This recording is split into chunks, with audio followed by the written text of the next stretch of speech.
There's a difference between a person who is dying and a person who is suicidal. I do not want to die. I am dying. I want you to think about this quote I just said by Brittany Menard in 2019. Now let me ask you a question. Why should someone who is dying of a terminal illness not be given the right to assisted suicide? They did not choose to have this illness, so why do we get to decide if they have the right or not to end their suffering? In my opinion, we don't. I can almost guarantee that everyone in this audience knows of someone personally who is terminally ill or has heard of someone who is. For this reason alone, we can all relate to this topic. You all might be wondering, why am I credible to be standing here talking about this? If you are, I want you to think and ask yourself, why is anyone credible to? The fact is that this is a matter of opinion, and my opinion is that terminally ill people should have the right to assisted suicide in all 50 states. And today, I'm going to persuade you all to why you should think the same. Today, first I'm going to talk about the problem at hand, the causes of this problem, the solution to it, and then close. So let's get started. The problem I'm addressing today, if not already clear, is the fact that the terminally ill are suffering into their deaths. The problem behind this is because it's not yet legal in all 50 states to have the right to assisted suicide.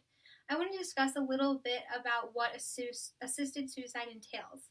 Basically, if someone's terminal, which means they're dying and there's absolutely nothing that can be done to stop it, assisted suicide is carried out by a doctor among the competent patient's wishes. I want to emphasize the word competent. Competent means the person would need to be mentally stable and fully aware of the decision they're making.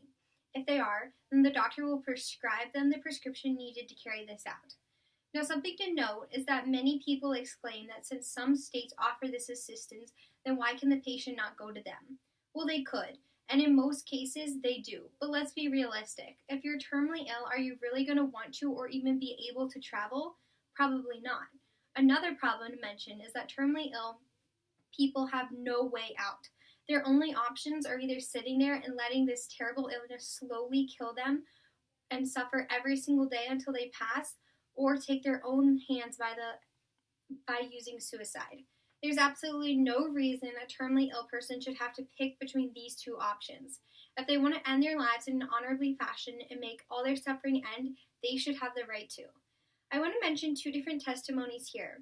One is by Robert Kitzelman in 2018 during a CNN interview, and the other by Sarah Lyles, 2018, featured in New York Times.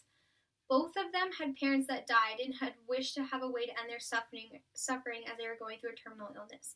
Robert Kitzelman expresses how his father told him he no longer wanted the life he was living. Sarah Lyle's mother was suffering with her sickness, and Sarah had to sit there and watch her mother beg for death and be able to do absolutely nothing about it. Now let's talk about why assisted suicide is not yet accessible in all 50 states. It is, in most cases, because of causes of beliefs and or religion. By looking at a statistic from Lifeway Research 2016 by Bob Schmidtman, you can see that 67% of Americans were in favor of assisted suicide, with 33% in disagreement.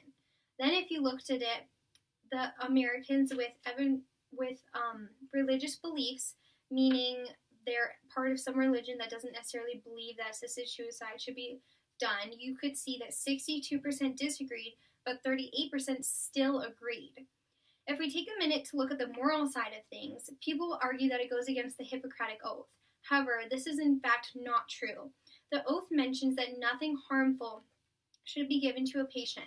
However, cancer patients take chemo, and that is poison to your body. It is also important to note that even with the Hippocratic Oath aside, if a religion or moral belief did not believe in the right to assisted suicide, that does not make it up to them nor us. If this law was passed, it would be the right of the terminally ill. Therefore, no one is being pushed to do it, and it's just there's an option for those who want to use it. And those who don't, it's not going to affect them. My solution to this problem is that we make assisted suicide legal in all 50 states with some regulations. The person that is wanting to use this needs to be mentally cleared by a therapist as competent. Secondly, the person needs to be 18 and older, and if they're not, then their legal guardian should be able to make this decision with them to be able to use this resource. Another factor would be that the person needs to be terminally ill and not just looking for a way out of life. Something else important would be that the doctor needs to be comfortable doing this kind of thing, and we need to go over thoroughly with the patient what this really means. This is backed up by an article in the Journal of American Academy of Psychiatry and the Law by Annabelle Erceg in 2015.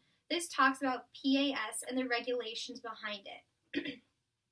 In conclusion, it is not up to us to decide whether they get this right or not.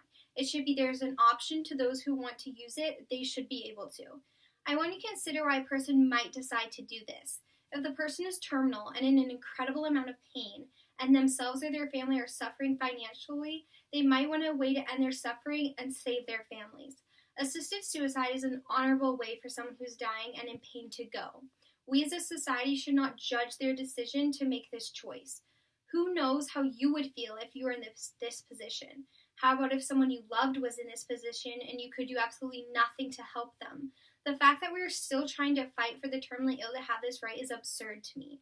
As I wrap up here, I want to remind you that they did not choose to have this terrible illness. So why do we get to decide whether they have the right or not to end their suffering? Today I've talked about the problems, causes, and solutions to having assisted suicide legal in all 50 states. I want to leave you here with a quote by John Rawls in 2019. Of course, we know that not everyone agrees with assisted suicide, but people might agree that one has the right to use it, even if they themselves are not going to exercise it. Thanks, and I want to end here by showing you a picture that I've picked to represent my speech today. And it is a lady holding a sign that says, "My choice," which is basically just proving the fact that she's saying it should be my choice to use assisted suicide if she wishes to do so. So, thank you.